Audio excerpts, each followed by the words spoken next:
My name is Kim Tatum. Do I look at you, by the way? Mm-hmm. Okay. My name is Kim Tatum.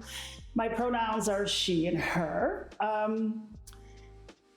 What do I do? I always find that question a little bit, oh God, because I do so much, but my main thing is I'm an actress and singer, but I also am the host of Trans Pride Brighton. I'm the main host also for Gay Pride Brighton. I have my own stage, and I also have my own little production company as well, highlighting trans art. I wouldn't call myself, so many people are, well, what's the word? I've just lost my, the word I was looking for. But anyway, never mind, it'll come to me later. Activist. I can't believe I forgot the word activist. So many people want to label me as an activist. I don't really look at myself as an activist. I look at myself as having a big mouth, but proper activists, I think of people like Angela Davis, Martin Luther King. Those are proper activists, people who lived and breathed their activism. However, I engage in activism work, but I'm not an activist 24/7. But then that's debatable, because being a trans woman, you can say I'm an activist just by walking in society. So that's up for debate, to be honest with you. Okay. I think that I can impact parts of the community in a positive light. Having life experiences is how I can impact the youth that's coming up, but also older people as well. We always forget older people as well. There's like so many people under the LGBT umbrella who are living in South, and they're afraid to come out. So I think that I impact more those types of people, actually. The people who have had to unfortunately not come out, and who are living in relationships with kids or whatever. And I think they probably, see someone like myself and think pride, or I wish I could do that, or give them the strength to say, well, again, if she can do it, I can do it. There's a lot of scared people out there. I was just reading the other day about a trans woman who just came out in her 80s. She didn't have the support that you have these days. Kids are very lucky these days. And older people as well can be lucky as well, because there's support for everybody. But, back when I was coming up, it sounds like I'm like really ancient when I say things like that. However, to be a trans person of color especially is not easy. When I was coming up, there was no support for anyone like myself. So I had to enable this inner strength. And it doesn't just come quickly. It doesn't. You have to, I had to go through a few life experiences to be able to get to the place that I am right now. The one thing about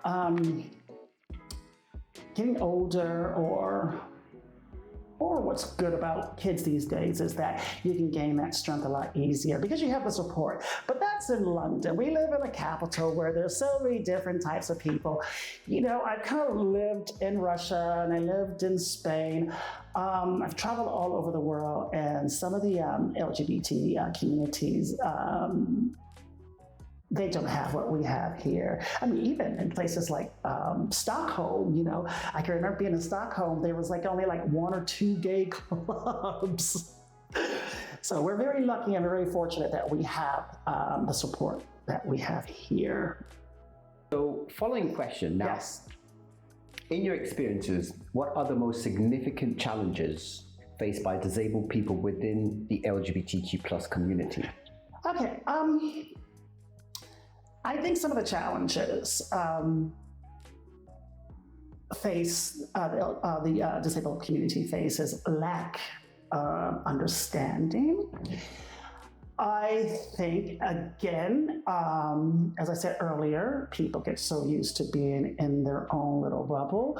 I think there's a lack of visibility is what I'm trying. There is a great lack of visibility. It's like the disabled people, they're here, and we're here, But when you think about it, in life, you have the disabled people here. You may have the Black people here. You may have the Asian people here. You have, the Chinese people here. It's like, we, again, need to learn to come together. I think as humans, or we can call them Homo sapiens, I think people are scared. They're scared. People are scared because other communities sometimes are not very forthcoming and not very welcoming. I used to be really against cliques, but I kind of understand why there are cliques. However, saying that, I think we need to get to know each other so we can have a better future. But the thing is, I think you have parts of society, especially with white supremacy. I don't want to go on about that or start going on about it, but you have parts of white supremacy that we are okay.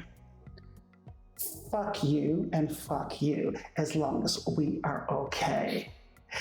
And with that attitude, there's always going to be problems. So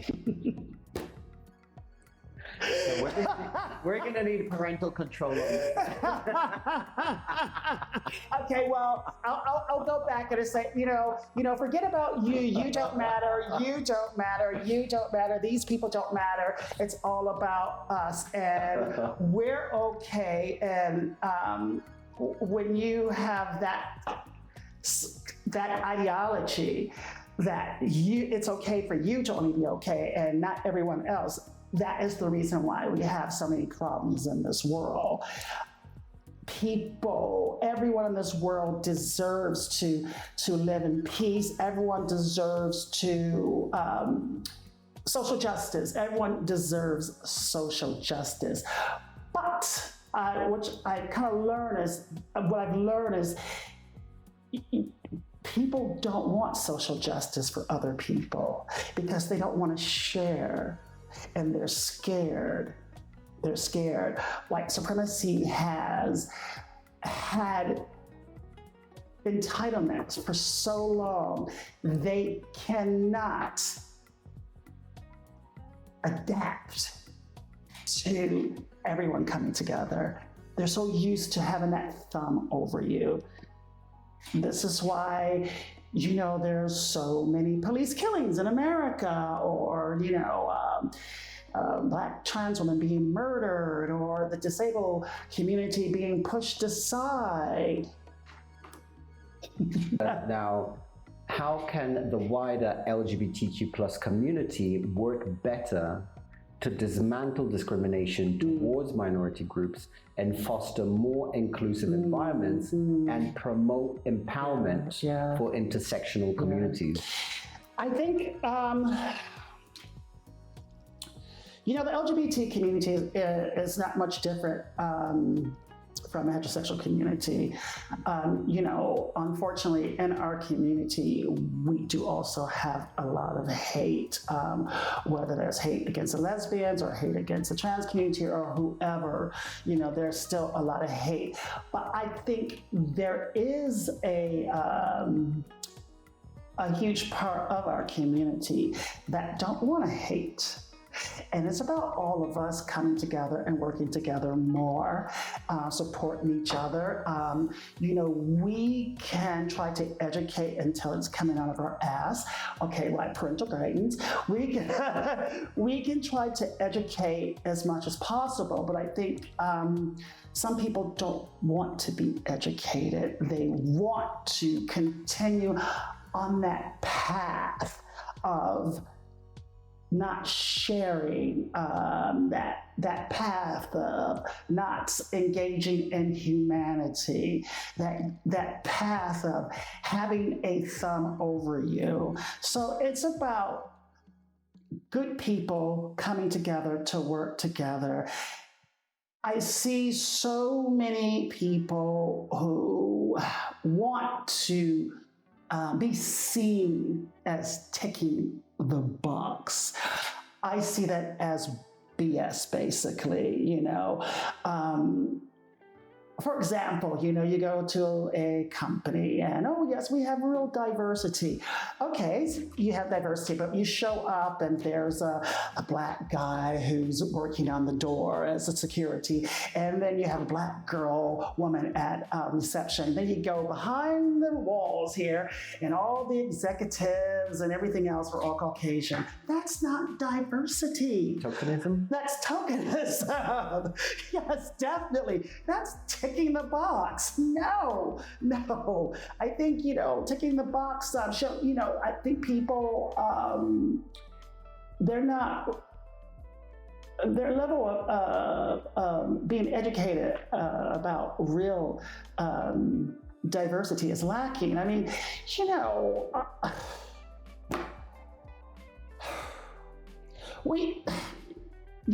for our gay magazines, for instance, there should be everybody who's featured on those magazines. Every marginalized community should be featured, not just the gorgeous blonde boy with blue eyes. Everybody should be focused. If you look at the history of gay pride, I mean, for God's sakes, gay pride was started by marginalized people. And then what happens? The right wing, not heterosexual, but the, right-wing gay men come in and just basically make it their own because they have the money to do so. And all these other people from marginalized communities kind of lost their voices. But the fabulous thing is we have worked to try to change that narrative. You look at a lot of movies about Stonewall, not one marginalized person featured. Yes, now when they do movies about Stonewall, it's different.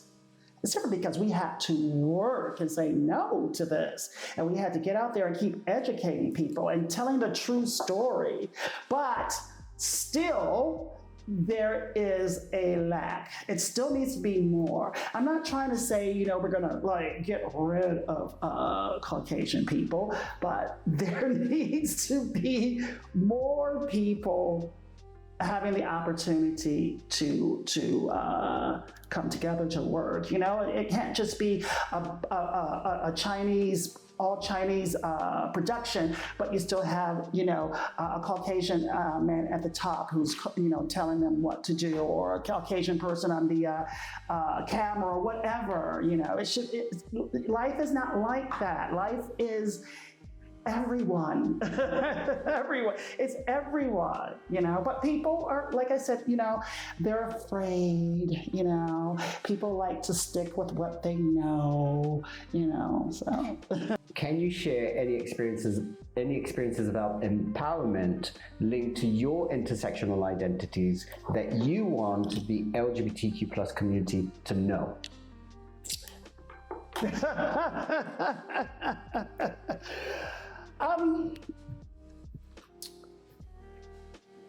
I think I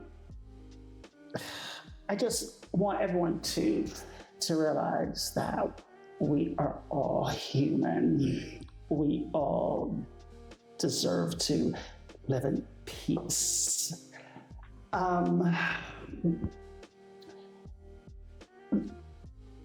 what's so disturbing about it is, I could keep saying that and saying that and saying that and saying that until the cows come home, but people really do need to wake up. I mean, I had an incident last summer with my stage. The production company, I said to them, well, I need a ramp for my stage for the wheelchair users. And I got an email back saying, oh, no, sorry, we can't do that. And it was quickly sorted out because I said, well, you can't provide something that is so important. I said, what's next? You can't have dressing rooms for Black people, or these Chinese people can't come here because of this. We have to cater for everyone. It's so important. It can't just be for one person or one community. What was the question again? Yeah.